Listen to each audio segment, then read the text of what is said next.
All right, here we go. This is going to be the pre-show for episode 52 of the Powell Not Found podcast. Let's see here. And we're going to just make sure that the stream is somewhat healthy before we go live. So I'm just going to let it run for about like a couple minutes here, and we will get going soon here. Hold on. Shoot. Just have to correct one thing.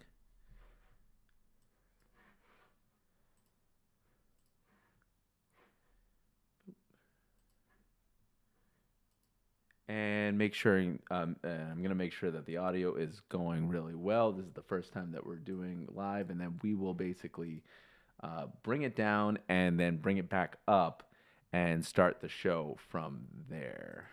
See? There we go. Perfect. I had to make that little change here, so let me just check that health of the stream.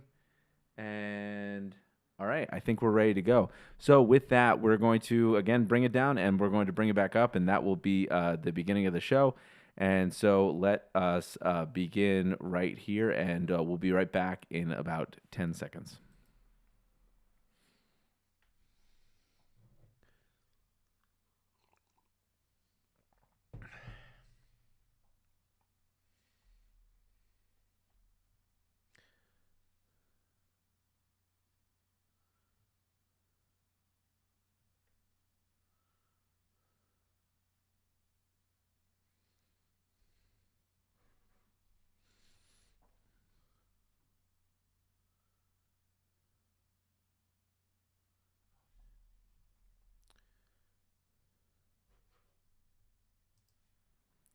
This week on the Powell Not Found podcast, we're talking about the Saturday Night Live movie review. We're also talking about Brian Cashman's latest comments on the hot stove with the Yes Network. And if you couldn't tell, we're doing this live for the first time in probably about over a year. So this is going to be an experiment episode. This is going to be something that's very new, and there's no takebacks. So if there are mistakes, I got to pull it back and do it again. But here we go. Episode 52 of the Powell Not Found podcast starts right now. I'm gonna tell you a story about a girl who loves gin. A national pandemic seized her birthday celebration. Although she knew it was coming, we tried not to tell her. She brewed some Irish breakfast tea. She knew her birthday was getting corona. Hey, everybody, and welcome back to the Powell Not Found podcast. I am your host, Mark Powell, for the week of February 8th, 2025, and we are live. When I started this podcast about a year ago, I wanted to make sure that this thing was evolving every now and then. I wanted to make sure that we were not only trying to improve the show every single week, but we were getting to a point where we potentially could go live with it, so that it was not a pre-recorded show. We could kind of talk to viewers while we're talking about different subjects that we want to do. And so hopefully, fingers crossed, this is the first one. This will be a success. I have no idea how it's going to turn out, how it's going to be. I'm getting errors left and right, and so I imagine that this is just the beginning of a rocky road into live producing some of these shows. When I had like a previous incarnation of the podcast called Mark Talks About the Yankees, which lasted all of 2 episodes. It was a great legacy, that show. I think I tried to do one live from my living room, and it was a wreck. So, but with all live productions, I've done a lot of them over the years. You got to start somewhere, and you got to just kind of bulldoze your way into fixing and troubleshooting things in order to kind of get into the groove. So hopefully we have a recorded archive that sounds good and is live. Hopefully we have a live picture that works well, but we'll continue to try to improve whatever situation that this live thing is in. So if you are watching the show and if you are, viewing this, just go ahead and tell me how it feels, if it's rocky, if it's choppy, whatever. Give me some indication that this thing works. But before I get into what we're going to be talking about, because we're talking about a movie this week that I had wanted to see, I just want to remind everybody to go to the YouTube channel and subscribe to the show. Again, that's at Powell Not Found on YouTube, and go to Apple Podcasts and Spotify, iHeartRadio, wherever you find podcasts, to rate and review the show. All that stuff helps us grow. Again, that's the Powell Not Found podcast that you're listening to here. So let's get straight into it. I finally got to see the Saturday Night Live movie. It was dubbed SNL 1975 for a little bit, and was renamed Saturday Night because that was the original name of the show. I had wanted to see it, and it's kind of impeccable timing here. I saw it on Netflix, didn't get to see it in theaters. Honestly, I felt like I blinked, and it was out of theaters. It felt like it didn't have that much of a punch when it came to box offices.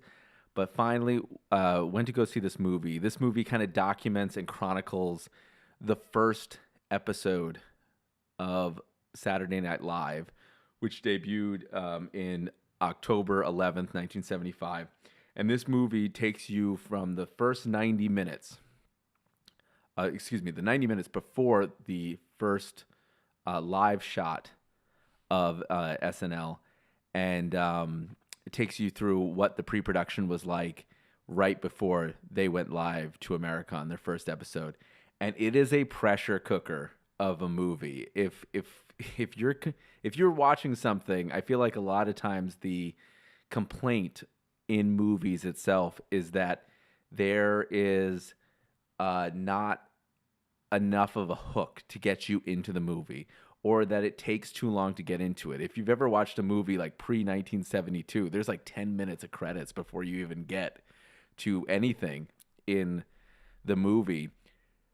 This one does not have this problem. You are immediately thrown into a situation where it's 90 minutes before SNL goes live, and you're following Lorne Michaels basically putting out fires left and right up to the second that the show goes live. And there are moments there are funny moments, there are tense moments, you really feel like you're just a fly on the wall in this experience, just following him everywhere you go.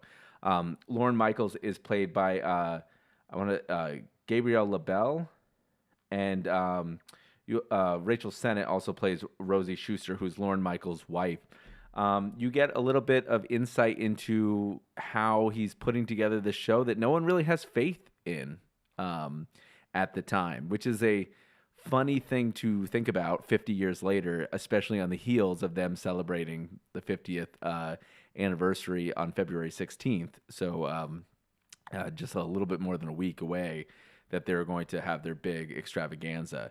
So it is hard to kind of put yourself in a scenario where SNL is not really a cultural thing at this point, right? That it's completely full of question marks. It is held together by a Swiss cheese of a plan, and everybody has their doubts. There are people on the cast and production that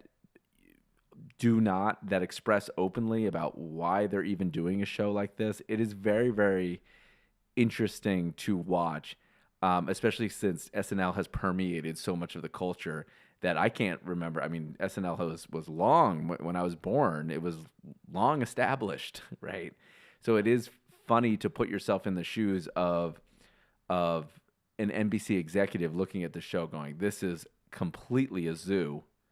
And how is this thing really going to replace what they had on NBC before? And if you don't know a little bit of the history of SNL kind of came about because there was a weekend opening on NBC in 1975. And you got to think, like, that's prime real estate compared to the fracture and split of all the television channels today and the streaming services, right? There's so many different ways now you can get your entertainment. But in 1975, you got 3 channels still, right? Like you got 3 channels that are still at the king of the hill, right?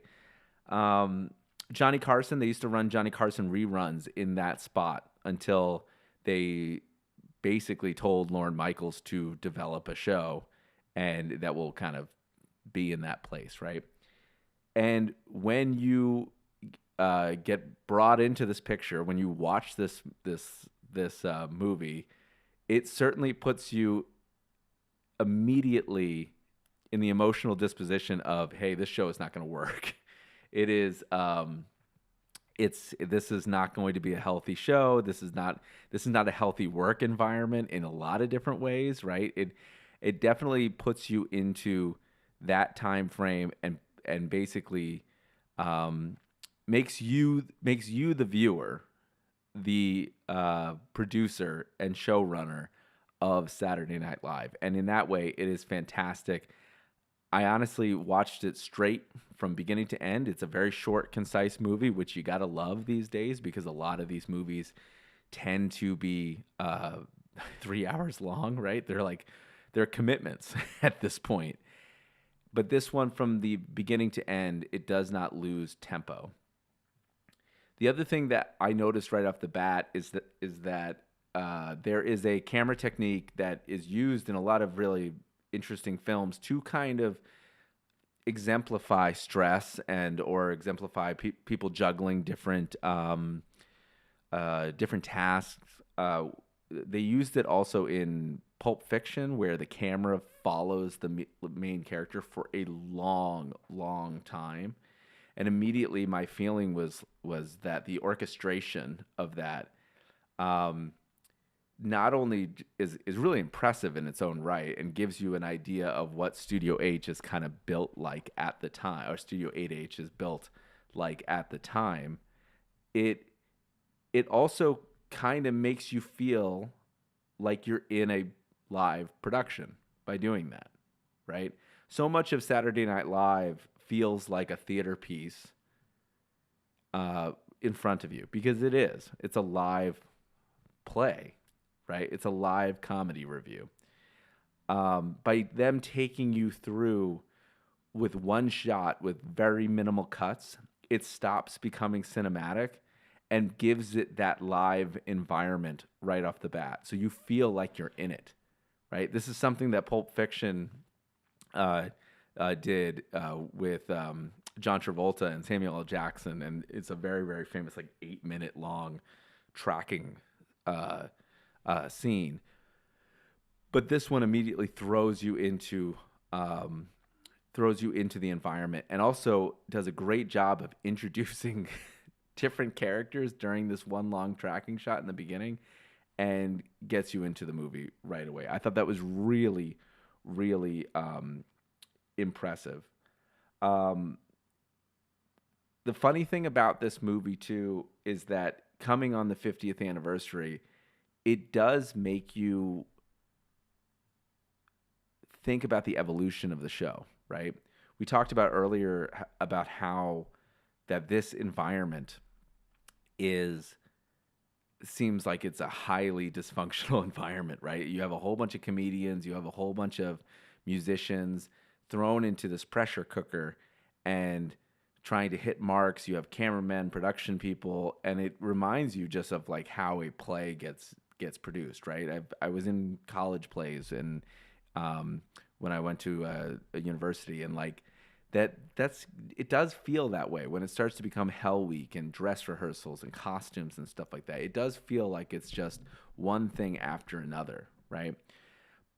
But when you see how they're putting together a show, and they make mentions in the movie about how they have like over 3 hours of content, and you start wondering like, was that the goal? And then you start realizing that they have to kind of cut things. But it wasn't uncommon for even the Tonight Show to be more than an hour long in the early days of the Tonight Show. But when you go back and watch that first episode of SNL, you start realizing how different SNL has become from what it was originally pitched as, right? Uh, it made me go back, and I kind of wish I actually watched the first episode and then watched the movie. It's been the only movie where I wanted to go back and see how they dramatized these moments, because I was not familiar with how the first episode of SNL was. I knew George Carlin was in it. I didn't realize how much George Carlin was in it, how many times they shot to George Carlin. They had two comedians on. They had two musical acts, including Billy Preston. There were four songs. There was a Muppet play in the middle of it from Jim Henson with it. That was a really weird, opaque sketch. And it was funny how experimental it seemed. Even 50 years later, it still feels like you're watching some sort of avant-garde play in Greenwich Village somewhere. And I think that's funny because a lot of times when you go back and watch something that's 50 years old, right, there are very few things that kind of hold up in terms of comedy, right? Think about the Johnny Carson show, right? The Johnny Carson show was great in its time, right? Still, Tonight Show still exists today, right? But you can't go back to some of those old monologues that he did, because unless you have a completely sharp contextual knowledge of what's happening at that moment, at that week, some of those jokes will just fly over your head, right? Some of the jokes still work today, 50 years later, right? There are some pieces that fall flat, right? But you can still watch it and it's still entertaining, right? They still had nuggets of pure entertainment with the musical acts, right? Some of the sketches are not like, groundbreaking. They're very short. Very, very short was another opinion that I had watching that first episode. It's fascinating the movie is fascinating because it does make you want to go back and watch that first episode for sure, and just see how it evolves over time and what decisions are made to kind of get it to this current incarnation of SNL that we know today, right? I'm sure it takes years, right, for it to really find the formula that seems to have worked for now years. But it is interesting how much of it still actually plays 50 years later. And it's kind of humorous just to see some sketches where you're like, not quite sure if this is a sketch or not quite sure if this was just not funny at the time, or if it's just completely lost to because of the contextual relevance isn't there anymore.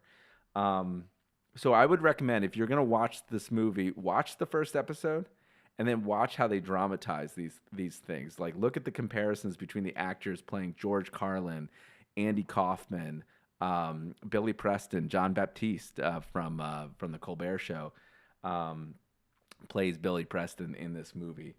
One of the criticisms, though, I had of this movie watching it, right, and there weren't many. I was actually kind of surprised that the movie was not more praised, right, for its energy, for its pace, right, how fast it was,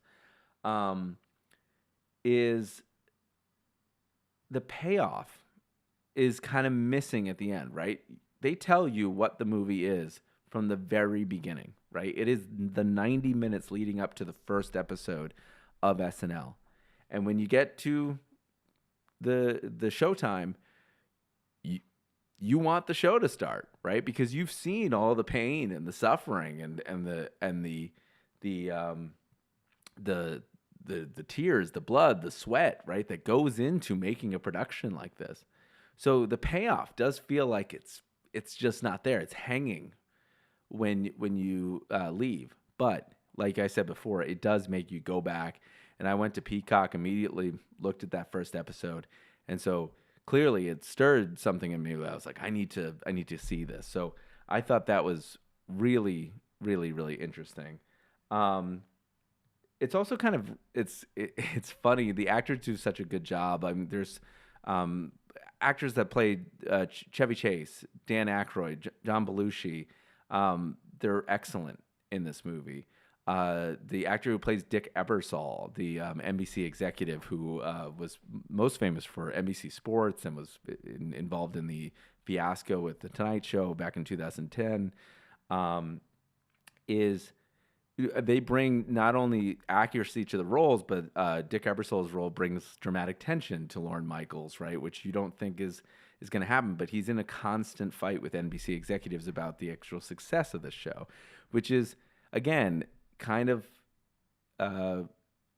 fascinating to watch because we know from 50 years later, we know that the success of this show permeates culture in so many different ways, and for so many different generations, right? Like everybody, this is a conversation that has been had many, many times, but everybody has their cast, right, of SNL that they related to, right?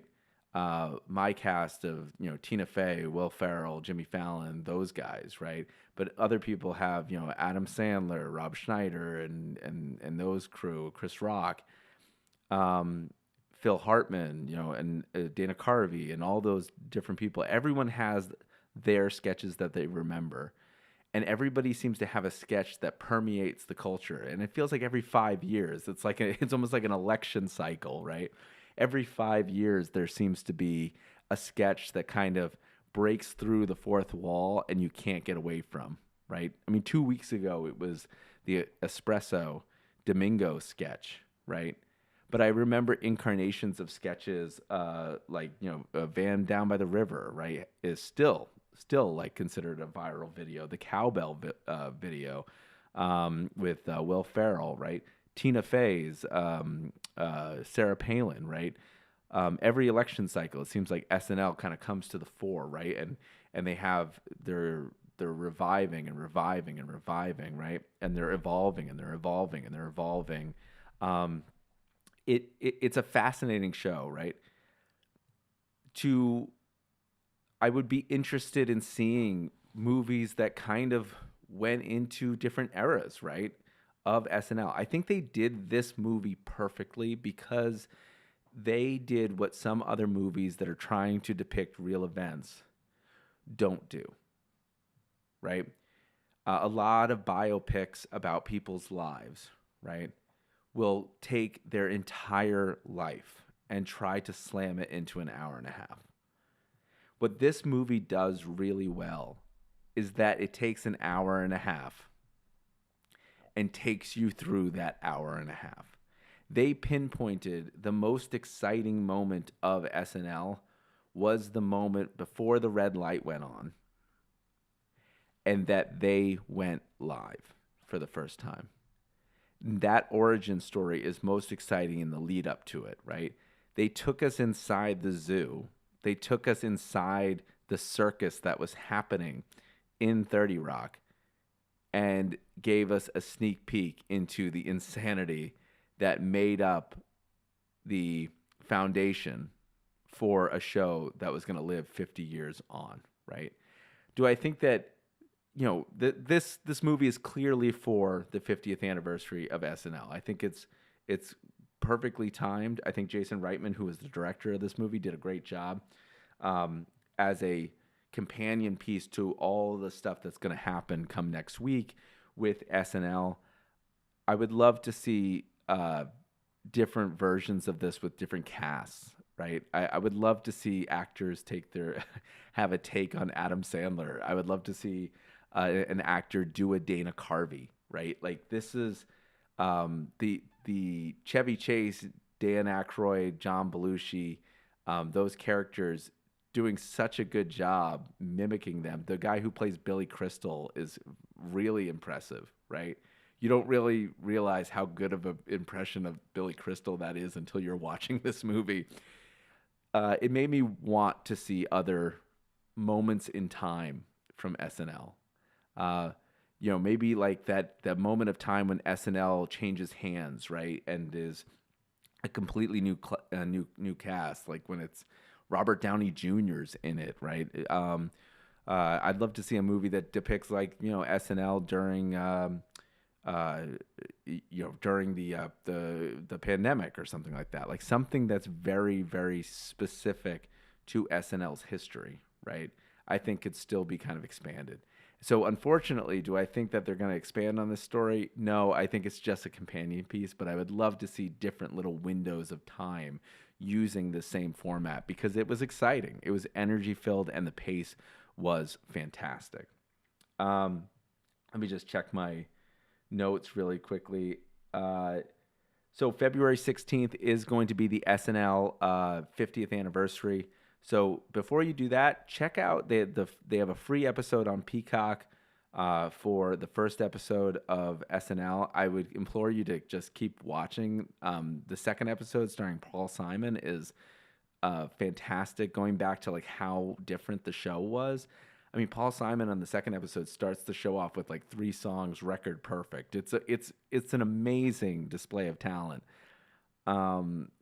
So go check out those old episodes and watch this movie Saturday Night, which is on Netflix. Again, directed by Jason Reitman.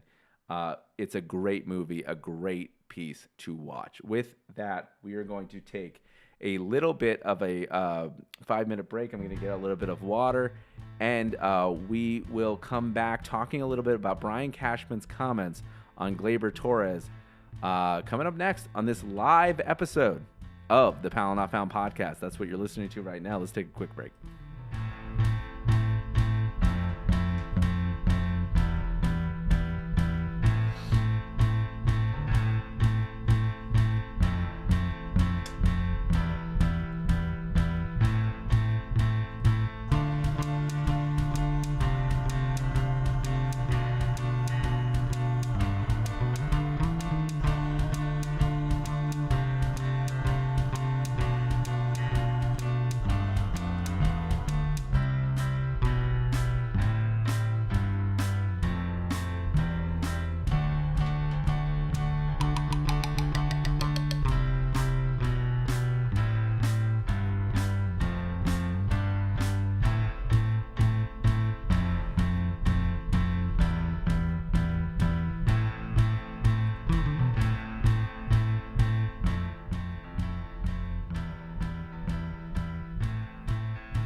Hey, everybody, and welcome back to the Pal Not Found podcast again for the week of February 8th. This is episode 52. We're talking Saturday Night Movie Review and Gleyber Torres. Brian Cashman calls out. I was so distracted by all this new set, new background, all this stuff that's happening. I've had to rebuild the whole set, as you know, because I'm coming from a different area, different location, that I forgot to even play the trailer, which is probably better for this episode, so it doesn't get any kind of like, oh, you played the trailer. But go check it out. It's a great movie, Saturday Night Movie Review. But moving on, I wanted to talk a little bit about some Yankee scandals. Their spring training is starting next week, and so the baseball news is coming. Finally, the winter fast is over. We can finally talk sports. We can finally put the World Series, the Yankees and Dodgers, behind us. As a Yankee fan, I can say that no longer do we have to talk about Aaron Judge dropping the ball. We don't have to talk about that horrible 5th inning from hell. We can finally put it in the rearview mirror because the Yankees have made some trades. They have some new players. They've got Max Fried. They've got Cody Bellinger. They look like they have a more diverse team. And with that diverse team comes the departure of Gleyber Torres, a longtime second baseman for the New York Yankees. Gleyber, let's put it this way. When he was acquired from the Cubs minor league system, I believe for Aroldis Chapman, I could be wrong. Just let me know in the chat. He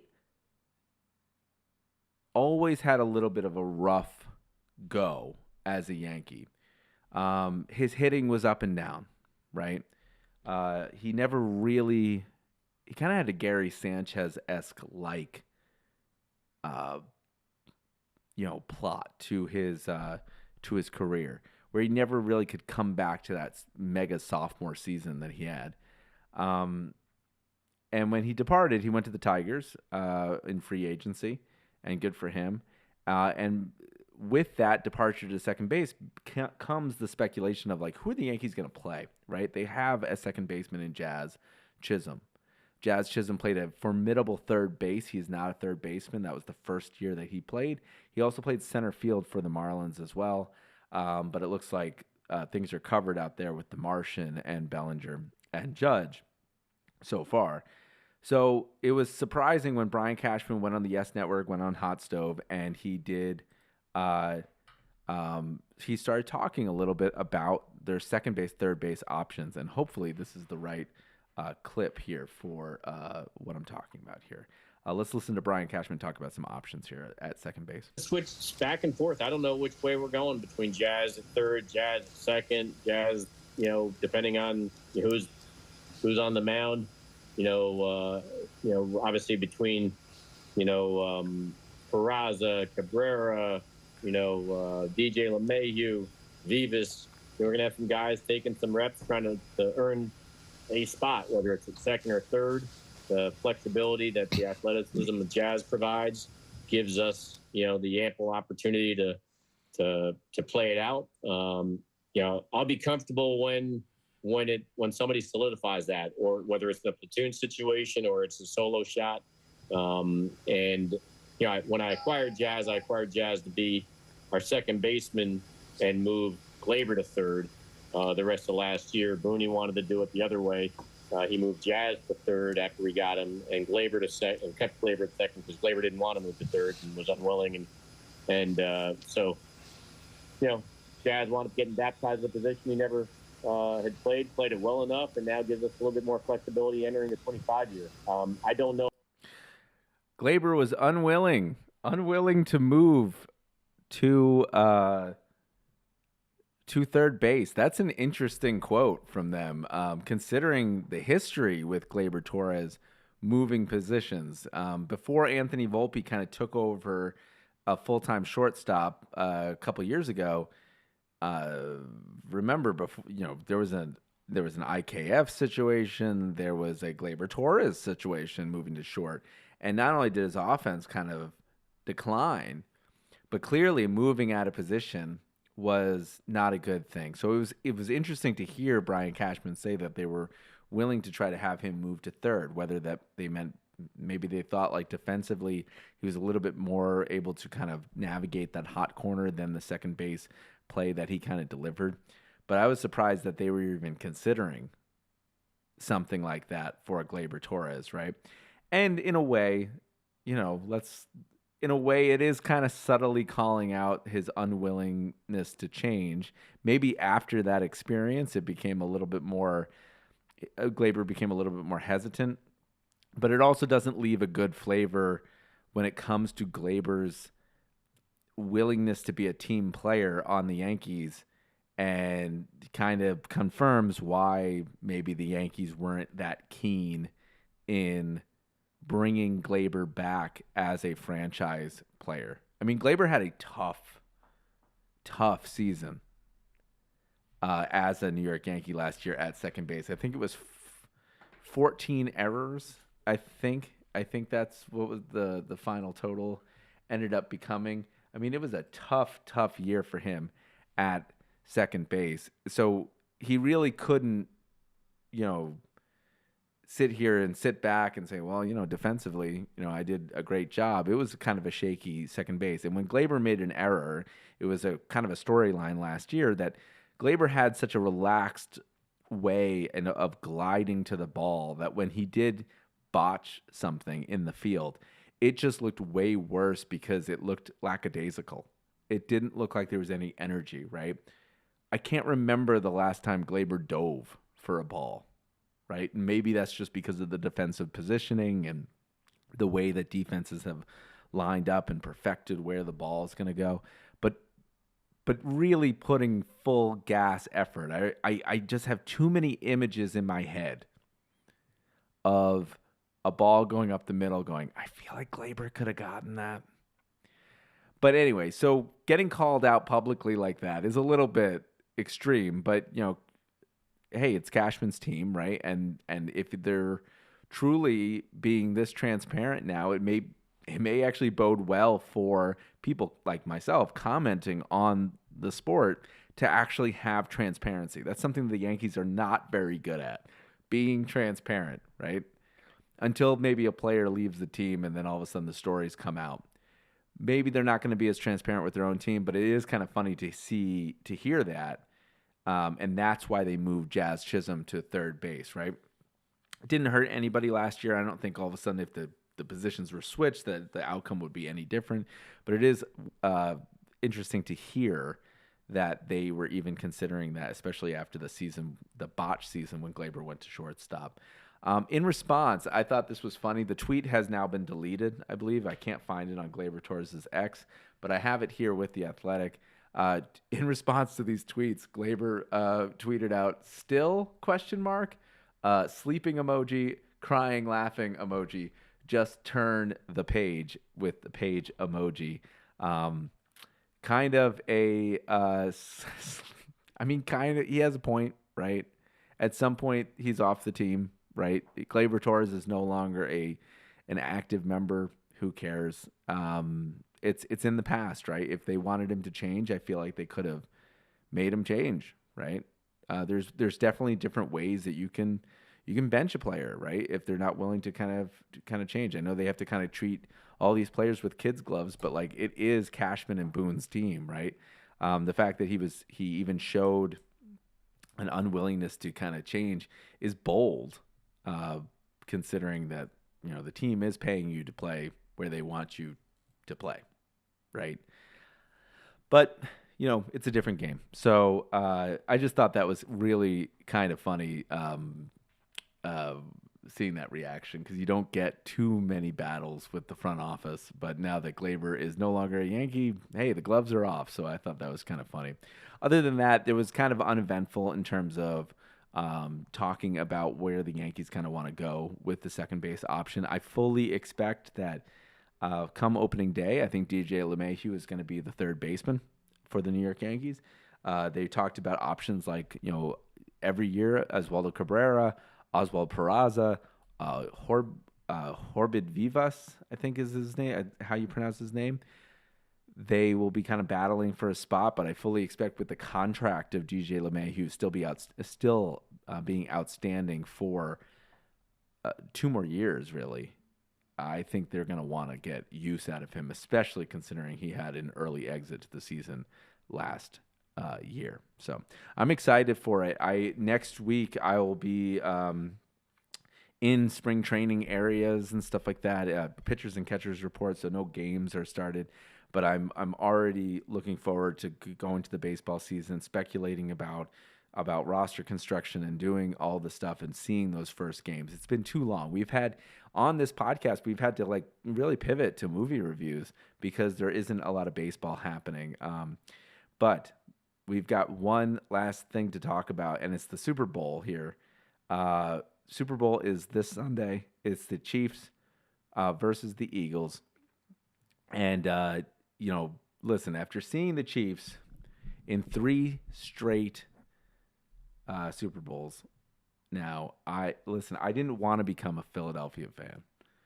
But I feel like I've got to announce it. I'm not rooting for the Chiefs this year. I don't want to see back to back to back. As a Patriots fan, I've already been through a dynasty. I don't have to see another one.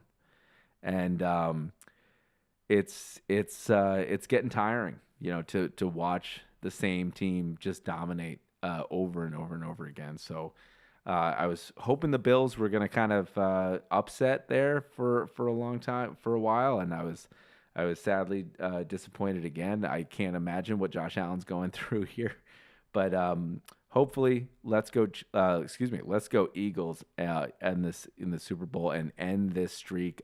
I don't want to see any more Patrick Mahomes. I don't want to see any more Travis Kelce. I'm just done with Chiefs Nation. I'm going to say that. That's my prediction. I want Eagles by 3. Eagles by 3 for this Super Bowl. That's my prediction. 3-point margin. So anyways, with that, we're going to go ahead and conclude the live show. I'm going to double check, make sure there's nothing going here, and we're going to finish up this live version of the Pal Not Found podcast. Thank you guys again for checking out the show. Go ahead and subscribe to the YouTube channel. Go ahead and subscribe and rate and review on Apple Podcasts and on Spotify and wherever you get your podcasts. It should be there. And, like Saturday Night Live's first show, it was a little bit rocky, but we ended up getting it done in the end. Have a good weekend, guys. Have a good Super Bowl. Please be safe out there while you watch. Get home safe. And we'll see you next week on the Pal Not Found podcast. Take care, guys. 1, 2.